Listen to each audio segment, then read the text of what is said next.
The smell hits you first. Smoke, thick, greasy, and wrong.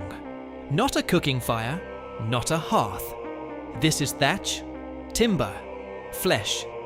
You are standing barefoot on the stone floor of a monastery on the northeast coast of England. It is June 8th, 793.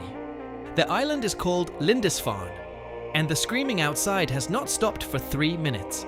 By this time tomorrow, this place will be ash.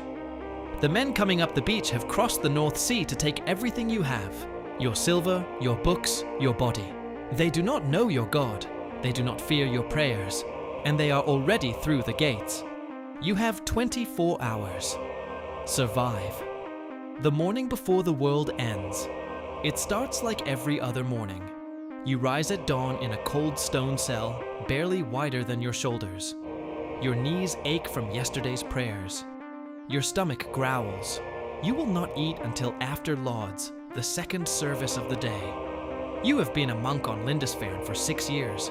Your life is silence, scripture, and salt air. The island is small.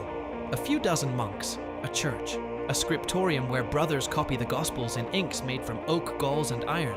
This is one of the holiest sites in all of Christendom. Kings have been buried here, and you feel safe. That is the first mistake. Because around mid-morning, a brother standing on the eastern bluff sees something on the horizon that no one on this island has ever seen before. Sails, square, striped, moving fast against the wind. He does not know what they are. Neither do you. No one in England does, because no one from the north has come this far south in living memory. These are Norse longships, and they are carrying between 60 and 100 Viking warriors who have been rowing and sailing for days with one purpose. The abbot is told. Some brothers want to walk down to the shore. Perhaps they are traders, perhaps pilgrims. Do you go with them, or do you stay inside the monastery walls? Here is what you need to know. The men on those ships can see you far more clearly than you can see them. They have been watching the island for hours. They already know the tide schedule. They already know there are no soldiers here. And they are not traders. The first hour of hell, the first Norsemen hit the beach running. They do not announce themselves. There is no warning shot, no demand for surrender. A monk near the waterline, Brother Sailwolf, let us say, raises his hand in greeting. He is dead before his arm drops. Now you hear it. Not just screaming, splitting. Wood, bone. The wet crack of an axe hitting something it should not. The air fills with a sound you will never unhear. And here is what makes a Viking raid different from any battle you have imagined. These men are not soldiers following orders. They are farmers, fishermen, and second sons who will go home richer, or not go home at all. Every piece of silver they take, they keep. Every captive they seize is money on legs. You are money on legs. The raiders pour into the monastery grounds. They move fast and in groups of 4 or 5. They know exactly what they want. The church. That is where the silver is. The chalices, the crosses, the gem-studded book covers that monks have spent decades crafting. You are standing in the cloister. You can hear boots on stone. You have maybe 15 seconds. Do you run for the church to try and hide the sacred relics? Or do you run the other way, toward the rocky shore on the far side of the island? If you run for the church, you are running toward them. If you run for the shore, you are running toward the sea. And the causeway, the only land bridge to the mainland, is underwater. The tide will not turn for 6 hours. You are trapped either way. What they want from you. Let us say you hid, behind the granary, in a ditch, pressed flat against wet earth, while your hands shake so hard you bite your own knuckle to stay silent. It works, for now. But the raid does not end in minutes. It goes on for hours. The Vikings are methodical. They strip the church bare. They tear pages from manuscripts that took 5 years to complete, not because they hate the words, but because the covers are worth more without the weight. Then they start collecting people. Because here is the part no one tells you about Viking raids. The killing is not the point. The enslaving is. A healthy English monk can be sold in Dublin, Hedeby, or as far east as Constantinople for a price that would feed a Norse family for a year. You are not a person to them. You are cargo. They begin rounding up survivors. Hands are bound with leather cord. Anyone who resists gets an axe handle across the face, not the blade. They want you alive. Damaged goods sell for less. A raider finds your hiding spot. He grabs you by the robe and drags you to your feet. He is shorter than you expected, maybe 5'7", but his grip is iron. He shouts something in a language you have never heard. Do you go limp and cooperate? Or do you fight?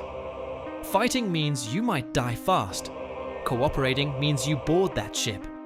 If you are still alive at this point, honestly, you are doing better than most.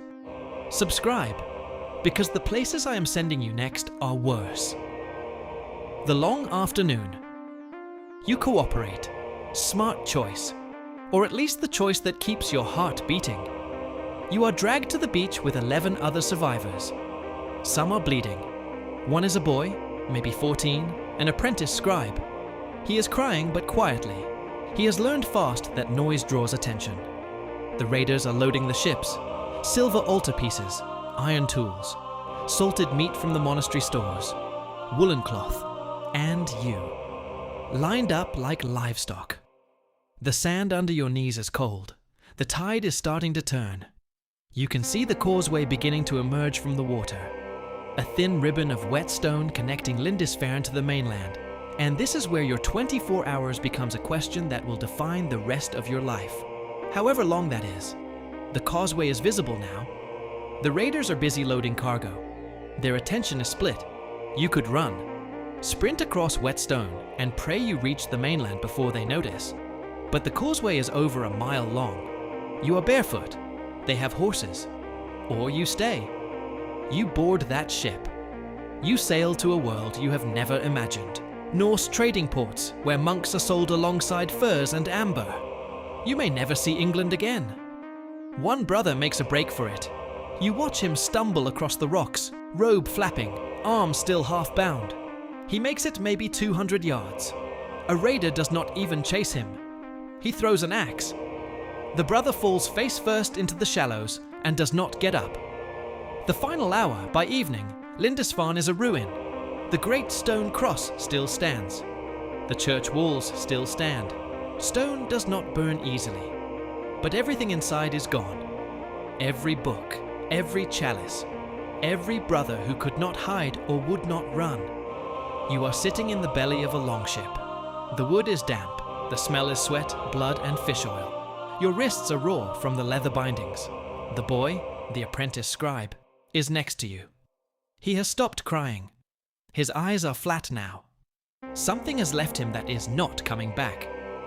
The oars hit the water with a rhythm that sounds like a heartbeat. The island shrinks behind you. And here is what you need to understand about what just happened. This was not an act of war. There was no declaration, no provocation, no dispute. The Norsemen came because they could. Because a monastery full of silver, defended by men who had taken vows of peace, was the softest target on the map. This single raid, this one day, will send shockwaves across Europe. The Anglo-Saxon Chronicle will record it with horror. Alcuin of York, the greatest scholar of the age, will write, "Never before has such terror appeared in Britain."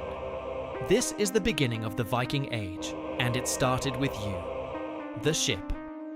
So here is your final question. You are on that ship. The mainland is fading. Ahead of you is the open North Sea, and beyond it, a land of strangers who worship gods you do not recognize. You will be sold, traded, or worked until you break. But you are alive. The brother who ran for the causeway chose freedom and got an axe in the back. The brothers who fought in the church chose defiance and bled out on holy ground. You chose survival. You chose the ship. Was that courage or cowardice? Be honest in the comments. Would you have run for the causeway? Or would you have stayed on the ship?